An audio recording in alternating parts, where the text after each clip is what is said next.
want you to know that I would never mishandle God's money. What is this residential center?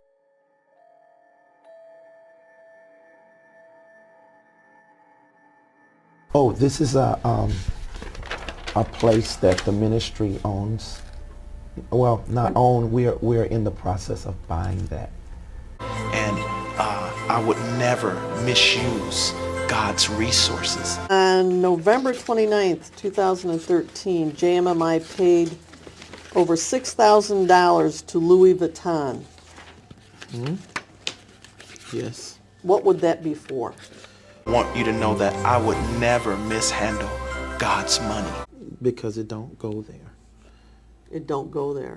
I don't know what that means. It don't belong there. That's out of place. What's out of place? You don't get taxed on things like that.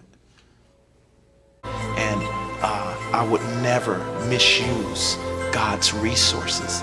August 2014, you went to the Gucci store in Troy and purchased something? Yeah. And I would never misuse God's resources. All right, you testified at your last deposition that JMMI owns 3 vehicles, a BMW, a Mercedes, and a Bentley. Yes. Want you to know that I would never mishandle God's money. You also have a Land Rover that you lease. Range Rover. Range Rover. Yes, it's not a Land Rover. It's a Range Rover. Which is the better one? I don't even know. I don't know.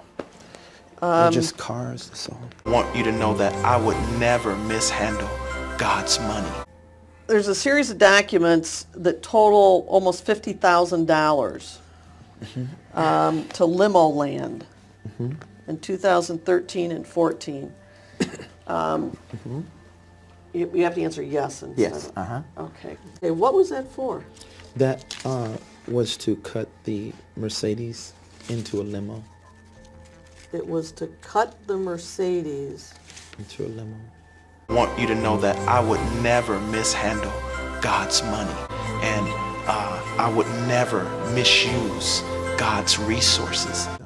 So, but you got this from donations, and you decided to use it to make a limo. We really invested really good. The banks No, really I'm just think asking that. if that's what you did. No, not the way you're saying it. It's you're fortifying, forging. I'm forging? With your mouth, yeah.